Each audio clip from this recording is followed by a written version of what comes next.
பிதா சுதன் பரிசுத்த ஆவியின் பெயராலே ஆமேன். ஆண்டவர் உங்களோடு இருப்பாராக, உம் ஆன்மாவோடும் இருப்பாராக. தொடக்க நூல் புத்தகத்தில் இருந்து வாசகம். அதிகாரம் 4, இறை வார்த்தை 7. நீ நல்லது செய்தால் உயர்வடைவாய் அல்லவா? நீ நல்லது செய்யாவிட்டால் பாவம் உன்மேல் வேட்கை கொண்டு உன் வாயிலில் படுத்திருக்கும். நீ அதை அடக்கி ஆள வேண்டும் என்றார். ஆண்டவரின் அருள்வாக்கு. இறைவா உமக்கு நன்றி. கிறிஸ்துவுக்குள் பிரியமான என் அன்பு சகோதர சகோதரிகளே, இன்று அதிகாலையிலே நாம் அனைவரும் விசுவாசத்தோடும் நம்பிக்கையோடும் நமது உன்னத தகப்பனை தேடி வந்திருக்கின்றோம். அவர் இந்த நாளிலே உங்களுடைய ஜெபங்களுக்கு செவி கொடுத்து உங்களுடைய பிரச்சனைகளுக்கு தீர்வை தருவாராக. அதற்காக இந்த நாளிலே நான் உங்களுக்காக ஜெபிக்கின்றேன். அன்பார்ந்தவர்களே, நான் இருக்கக்கூடிய பங்கிலே ஒரு கோயில், பழைய கோயில் இருக்கின்றது. இது பழைய கத்தீட்ரல். அங்கே நான் பங்கு தந்தையாக இருக்கின்றேன். அங்கே உள்புற சில வேலைப்பாடுகளை செய்து கொண்டு இருக்கின்றேன். இந்த பெயிண்டிங் ஒர்க். உங்களால் முடிந்த உதவிகளை நீங்கள் செய்யலாம். ஜெபியுங்கள். ஆண்டவர் உங்களுடைய உள்ளத்தில் ஒரு தூண்டுதலை கொடுத்தால் என்னுடைய ஃபோன் நம்பர் இருக்கின்றது, அதில் என்னை தொடர்பு கொள்ளலாம். நான் உங்களுக்கு அந்த டீட்டெயில்ஸ் எல்லாமே நான் அனுப்பி விடுகின்றேன். அன்பார்ந்தவர்களே, ஆண்டவர் நம்மோடு கூட இருக்கின்றார். நம்மை வலிமைப்படுத்துகின்றார், நம்மை பலப்படுத்துகின்றார், நம்மை ஆசீர்வதிக்கின்றார், நம்மோடு கூட நடக்கின்றார், நம்மை பாதுகாக்கின்றார், நம்முடைய வார்த்தைகளை கேட்டு மறுமொழி தருகின்றார், நம்மளுடைய இக்கட்டான நேரத்திலே நமக்கு விடுதலை கொடுக்கின்றார், பாவ மன்னிப்பு நிச்சயத்தை கொடுக்கின்றார். ஏனென்றால் அவர் நடுநிலை தவறாத தீர்ப்பு சொல்லக்கூடிய ஒரு நீதிபதியாக இருக்கின்றார். அன்பார்ந்தவர்களே, இந்த நாளிலே நாம் வாசிக்க கேட்டோமே, ஆண்டவர் உங்களையும் என்னையும் பார்த்து சொல்லுகின்றார், என் மகனே மகளே, நீ நல்லது செய்தால் உயர்வடைவாய் அல்லவா? நல்ல நல்ல காரியங்களை செய்தால் நான் உன்னை ஆசீர்வதிப்பேன் அல்லவா? ஆனால் பாவம் செய்தால் அந்த பாவம் உன்மேல் வேட்கை கொண்டு உன்னுடைய வீட்டின் கதவின் அருகிலே படுத்து கிடக்குமாம். பாருங்கள், எவ்வளவு ஒரு கடினமான ஒரு வார்த்தையை தந்தை கடவுள் இந்த உலகத்தை படைத்த பிறகு காயினும் ஆபேலும் ஆதாமுக்கும் ஏவாளுக்கும் பிறந்தார்கள். அப்பொழுது ஆபேலுடைய காணிக்கை ஆண்டவர் ஏற்றுக்கொண்டபடியினால் காயின் அவரை கொலை செய்கின்றார். எனவே ஆண்டவர் ஒரு கடினமான ஒரு வார்த்தையை கொடுக்கின்றார். அந்த பாவம் உன்னுடைய வீட்டின் வாசலில் படுத்திருக்கும், நீ அதை அடக்கி ஆள வேண்டும். பாருங்கள் அன்பார்ந்தவர்களே, எனவே தான் பாவத்தோடு விளையாடக்கூடாது. பாவம் செய்து செய்து ஆண்டவருடைய மகிமையை இழந்து போய்விடக்கூடாது. தவறுக்கு மேல் தவறு செய்து சாவான பாவத்தில் வீழ்ந்து விடக்கூடாது. ஆண்டவர் நன்மையும் செய்வார், தீமையும் செய்வார் என்றும் பஞ்சுமத்தையில் படித்து கொண்டு இருக்கிறவர்களுக்கு ஐயோ கேடு என்று ஆண்டவருடைய வார்த்தை சொல்லுகின்றது. எனவே அந்த பாவம் உங்களை அடக்கி ஆளும், நீங்களும் அதை அடக்கி ஆள வேண்டும். எனவே தான் கத்தோலிக்க திருச்சபையின் வழியாக நமக்கு கொடுத்திருக்கக்கூடிய ஒரு திருவருட்சாதனம் பாவ சங்கீர்த்தனம். யார் யாரெல்லாம் தாகம் கொண்டு ஆத்துமாவை பாதுகாக்க வேண்டும் என்கின்ற எண்ணத்தோடு செய்த பாவங்களில் இருந்து வெளியிலே வர வேண்டும் என்கின்ற சிந்தையோடும் கடவுளை தேடி வந்து பாவ மன்னிப்பு நிச்சயத்தை பெற்றுக்கொள்கிறோமோ, அப்பொழுது ஆண்டவர் நம்மை ஆசீர்வதிப்பார். ஆண்டவருடைய வார்த்தை சொல்லுகின்றது, உரோமியர் 2வது அதிகாரம் 6வது இறை வார்த்தையிலே, ஒவ்வொருவருக்கும் அவர் செயலுக்கு ஏற்ப கடவுள் கைமாறு அளிப்பாராம். நீங்கள் நல்லது செய்தால் அந்த நல்லது செயலுக்கு ஏற்ப உங்களுக்கு கைமாறு அளிப்பார். நீங்கள் தீமையை செய்தால் அந்த தீமைக்கு ஏற்ப கடவுள் கைமாறு அளிப்பார் என்பதை நீங்கள் அறிந்து புரிந்து கொள்ள வேண்டும். பிரியமானவர்களே, கடவுள் எல்லோருக்கும் பொதுவானவர். நம் ஆண்டவராகிய இயேசு கிறிஸ்துவை ஒரு சிறிய கடவுளாக நாம் அடக்கிவிட முடியாது. அண்ட சராசரங்களை படைத்தவர், விண்ணையும் மண்ணையும் உருவாக்கி மகிழ்ந்தவர், உங்களையும் என்னையும் படைத்த பிறகும் மிகவும் மகிழ்ச்சி கொண்டவர். ஆனால் சூழ்ச்சியில் நாம் மாட்டிக்கொண்டு இந்த உலகத்தில் வாழ்ந்து கொண்டு இருக்கின்றோம். எனவே செயலுக்கு ஏற்ப கடவுள் கைமாறு அளிப்பார். எனவே இந்த நாளிலே ஆண்டவரை நோக்கி திரும்புங்கள். ஆண்டவர் உங்களை நோக்கி திரும்பி வருவார். நீங்கள் மனிதர்களை நோக்கி திரும்ப வேண்டாம், மனிதர்களை நோக்கி அழைய வேண்டாம், மனிதர்களை தேடி சென்று உங்களுடைய ஆத்துமாவை கரைப்படுத்த வேண்டாம். ஆண்டவரிடம் இணைந்து இருக்கும் பொழுது ஆண்டவர் உங்களை ஆசீர்வதிப்பார், உங்களை மேன்மையாக வைப்பார். பிரியமானவர்களே, இந்த அனுபவம் உங்களுக்கு இருக்கின்றதாம். அப்படி ஒரு அனுபவம் உங்களுக்கு இல்லை என்றால் இந்த நாளிலே அவரிடம் நீங்கள் திரும்பி வாருங்கள். அப்படி என்றால் நமக்குள் இருக்கக்கூடிய பிரச்சனை என்ன என்பதையும் ஆண்டவர் இந்த நாளிலே நமக்கு கற்றுத்தர விருப்பம் கொள்ளுகின்றார். மத்தேயு நற்செய்தி 7வது அதிகாரம் 3வது இறை வார்த்தையில் சொல்லப்பட்டு இருக்கின்றது, உங்கள் கண்ணில் இருக்கும் மரக்கட்டையை பார்க்காமல் உங்கள் சகோதரர் சகோதரிகளுடைய கண்ணில் இருக்கும் துரும்பை நீங்கள் கூர்ந்து கவனிப்பது ஏன் என்று ஆண்டவர் கேட்கின்றார். பாருங்கள், நாம் எல்லோரும் பாவிகள், அதில் எந்த ஒரு மாற்றமும் இல்லை. நம்மளுடைய பாவத்தை ஆய்ந்து அறிந்து கடவுளுடைய திரு சமூகத்தில் கடந்து வந்து மன்னிப்பு கேட்காதபடி மற்றவர்களுடைய பாவங்களை நாம் சுட்டி காண்பித்து மற்றவருடைய பாவங்களை நாம் பார்த்து அதற்கு ஏற்ப நாம் அவர்களை தீர்ப்பிட்டோமே என்றால் நாமும் தீர்ப்பிடப்படுவோம். வாசித்து பாருங்கள், உரோமியர் 2வது அதிகாரம் 1வது இறை வார்த்தையிலே, நீங்கள் யாரையெல்லாம் தீர்ப்பிடுகிறீர்களோ அந்த தீர்ப்பையே நீங்கள் பெற்றுக்கொள்வீர்கள். அப்படி என்றால் ஒருவன் பாவம் செய்யும் பொழுது அந்த பாவத்தை நீங்கள் சுட்டி காண்பித்து நீங்கள் அந்த பாவத்திற்காக அவருக்காக ஜெபிக்காதபடி அவரை அவமானப்படுத்தும் பொழுது, கேவலப்படுத்தும் பொழுது அதே பாவத்தை செய்யக்கூடிய வழிகளை நீங்களாகவே தேர்ந்து கொள்கிறீர்கள் என்பதைத்தான் ஆண்டவர் சொல்லுகின்றார். அன்பார்ந்தவர்களே, நாம் எல்லோரும் குற்றவாளிகள்.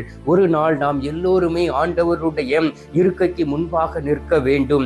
ஆண்டவர் தான் நம்முடைய குற்றங்களுக்கு ஏற்ப தண்டனை தீர்ப்பை கொடுப்பார் நம்முடைய ஆத்துமாவுக்கு. ஏனென்றால் இந்த உலகத்தில் வாழக்கூடிய நாட்களிலே எவ்வளவோ வாய்ப்புகளை கொடுத்திருக்கின்றார், எவ்வளவோ போதர்களையும் குருக்களையும் கொடுத்திருக்கின்றார், இறை வார்த்தையை கொடுத்திருக்கின்றார். எப்படி வாழ வேண்டும் என்று சொல்லி 10 கட்டளைகளையும் நம் ஆண்டவராகிய இயேசு கிறிஸ்து 2 கட்டளைகளையும் கொடுத்திருக்கிறார்கள். அந்த கட்டளைகளை கடைபிடித்து வாழ்ந்தால் மட்டுமே போதும், நம்மளுடைய ஆத்துமா பாதுகாக்கப்படும். எனவே ஒவ்வொரு நாளும் அந்த கட்டளைகளை நாம் தியானித்து அந்த கட்டளைகளின்படி நடக்கக்கூடிய அன்பு பிள்ளைகளாக மாற வேண்டும் என்பதைத்தான் ஆண்டவர் இந்த நாளிலே உங்களுக்கு வெளிப்படுத்துகின்றார், தெளிவுபடுத்துகின்றார். அன்பார்ந்தவர்களே, நீதிமொழிகள் 26வது அதிகாரம் 19வது இறை வார்த்தையை வாசித்து பாருங்கள். பிறரை வஞ்சித்துவிட்டு நான் விளையாட்டுக்கு செய்தேன் என்று சொல்பவரே உங்களுக்கு ஐயோ கேடு. மிகவும் கவனமாக இருக்க வேண்டும். நாம் செய்கினும் சில பேரை நாம் அழைத்து கொண்டு பாவத்தில் வீழ வைக்கின்றோம். சில நேரங்களிலே தண்டனை தீர்ப்புக்கு உள்ளாக்கும்படியாக நம்மையே நாம் அர்ப்பணிக்கின்றோம். அன்பார்ந்தவர்களே, மற்றவர்களை ஏமாற்றிவிட்டு வஞ்சித்துவிட்டு அவர்களுக்கு கொடுக்கக்கூடியதை கொடுக்காதபடி நாம் இந்த உலகத்தில் வாழ்ந்து கொண்டு இருந்தோமே என்றால் நமக்குத்தான் ஐயோ கேடு என்பதை புரிந்து கொள்ள வேண்டும். ஏனென்றால் நடுநிலை தவறாத தீர்ப்பை தருபவர் நம் ஆண்டவராகிய இயேசு கிறிஸ்து. இந்த உலகத்தில் தீர்ப்பை இடக்கூடிய நீதிபதிகள் இருக்கிறார்கள். மனிதன் செய்யக்கூடிய தவறுகளுக்காக தீர்ப்பிடக்கூடிய நீதிபதிகள் ஒவ்வொரு நாட்டிலும் இருக்கிறார்கள். அவர்கள் நடுநிலை தவறாமல் தீர்ப்பு சொல்லுவது இல்லை, ஏமாற்றுகிறார்கள், பொய் பேசுகிறார்கள். அவர்களும் மனிதர்கள்.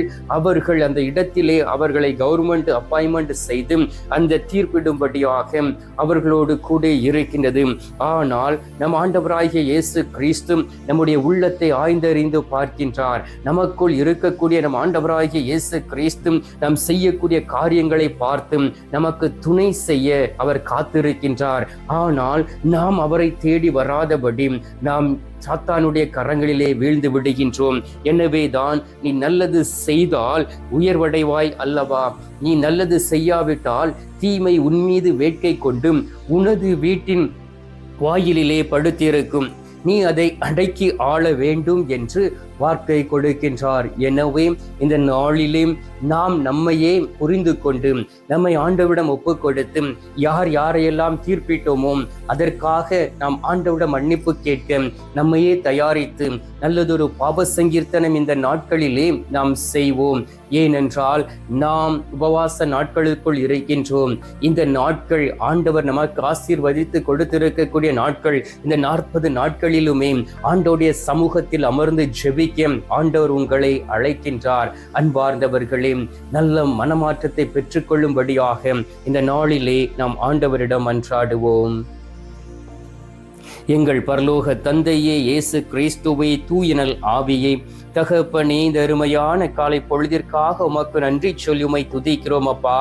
ஆண்டவராகிய இயேசு கிறிஸ்துவே, அநேக முறை நாங்கள் மற்றவர்களை தவறாக தீர்ப்பிட்டு இருக்கின்றோம். அந்த தருணத்திற்காக மன்னிப்பு கேட்க இதோ உம்மை தேடி உமது திரு சமூகத்தில் கடந்து வந்திருக்கிறோம் அப்பா. ஏனென்றால் நாங்கள் அனைவரும் பாவிகளாக இருக்கின்றோம். பாவம் செய்து செய்து உமது அழகையும் மேன்மையும் இழந்து போய் இருக்கின்றோம். உமது அன்பு பிள்ளைகளாகிய நாங்கள் விசுவாசத்தோடும் நம்பிக்கையோடும் என் ஆண்டவர் மட்டுமே எங்களுக்கு போதும் என்கின்ற எண்ணத்தோடு வந்திருக்கின்றோம். ஆண்டவராகிய இயேசு கிறிஸ்துவே, நீர் நடுநிலை தவறாத தெய்வம். ஆண்டவரே, நாங்கள் தீங்கு செய்தால் அதற்கு ஏற்ப தண்டனை எங்களுக்கு கிடைக்கும். நீர் மன்னிக்கக்கூடிய தெய்வம். எங்களை மன்னித்து இந்த நாளிலும் வாழ வைத்துக் கொண்டு இருக்கின்றீர். நாங்கள் நல்லது செய்யவும் தீமைக்கு துணை போய்விடாதபடி, யாரையும் தீர்ப்பிடாதபடி வாழக்கூடிய மனப்பக்குவத்தை கொடுப்பீராக. ஒவ்வொரு பிள்ளைகளையும் ஆசீர்வதிப்பீராக.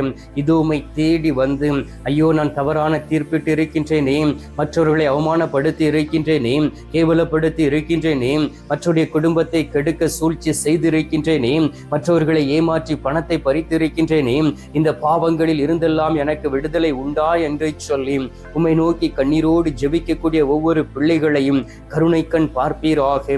ஒவ்வொருவரையும் ஆசீர்வதிப்பீராக. ஒவ்வொருடைய உள்ளத்திலும் என் ஆண்டவர் தாமே பேச வேண்டுமாய்மை நோக்கி ஜெபிக்கிறேன் அப்பா. தகப்பனே, யார் யாரெல்லாம் விண்ணப்பங்களை ஏறெடுத்து ஜெபித்துக் கொண்டு இருக்கிறார்களோ அவர்களுடைய ஜெபம் தூபத்தை போல் உமது திரு சமூகத்தில் கடந்து வரட்டும் சுவாமி. அவர்களுடைய ஜெபத்தை முகர்ந்து பார்த்து நீர் ஆசீர்வதித்து ஒவ்வொருவரையும் தீர்ச்சிட வேண்டுமாய்மை நோக்கி ஜெபிக்கின்றோம். இந்த நேரத்திலும் கூட என்னுடைய குடும்பத்தில் மரித்து போன ஆத்துமாக்களை நினைவு கூறுகின்றோம். யாதுமறியாத ஆத்துமாக்களை நினைவு கூறுகின்றோம். மறக்கப்பட்ட ஆத்துமாக்களை நினைவு கூர்ந்து ஜெபிக்கின்றோம். அவர்களுக்கு உமது திரு சமூகத்திலே நித்திய இளைப்பாறுதலை தந்துவிட வேண்டுமாய்மை நோக்கி ஜெபிக்கிறேன் அப்பா. இந்த காலை நேரத்திலே நீர் எங்களுடைய ஜெபத்தை கேட்டு எங்களை ஆசீர்வதித்திருப்பதற்காக உமக்கு நன்றி. எங்களை ஆசீர்வதித்து மீண்டும் அது மகனாக மகளாக மாற்றி இருப்பதற்காக உமக்கு ஸ்தோத்திரம், ஸ்தோத்திரம், ஸ்தோத்திரம். மீட்பெரும் இரட்சகருமான இயேசுவின் திருக்கரத்தில் ஒப்பு கொடுத்து எங்கள் தாய் கன்னி மரியாள் வழியாக ஜெபிக்கின்றோம். அன்பு தந்தையே, ஆமீன். பரலோகத்தில் இருக்கிற எங்கள் பிதாவே, உம்முடைய நாமம் அர்ச்சிக்கப்படுவதாக. உமது ராஜ்யம் அருக. உமது சித்தம் பரலோகத்தில் செய்யப்படுவது போல பூலோகத்திலும் செய்யப்படுவதாக. எங்கள் அனுதின உணவை எங்களுக்கென்று அளித்தருளும். எங்களுக்கு தீமை செய்கிறவர்களை நாங்கள் பொறுப்பது போல எங்கள் பாவங்களை பொறுத்தருளும். எங்களை சோதனை விழவிடாதையும் தீமையில் இருந்து எங்களை ரட்சித்தருளும். ஆமீன். அருள் நிறைந்த மரியே, வாழ்க, கர்த்தர் உடனே பெண்களுக்குள் ஆசீர்வதிக்கப்பட்டவள் நீரே. உம்முடைய திரு வயிற்றின் கனியாகிய இயேசும் ஆசீர்வதிக்கப்பட்டவரே. அச்சிஷ்ட மரியே, சர்வேசுடைய மாதாவை, பாவிகளா இருக்கிற எங்களுக்காக இப்பொழுதும் எங்கள் மரண நேரத்திலும் வேண்டிக் கொள்ளும். ஆமீன். பிதாவுக்கும் சுதனுக்கும் பரிசுத்த ஆவிக்கும் மகிமை உண்டாவதாக. ஆதில் இருந்தது போல இப்பொழுதும் எப்பொழுதும் என்றென்றும் இருப்பதாக. ஆமீன். அன்பார்ந்தவர்களே, நற்கருணை நாதர் தரும் ஆசீர்வாதத்தை பெற்றுக்கொள்வோம்.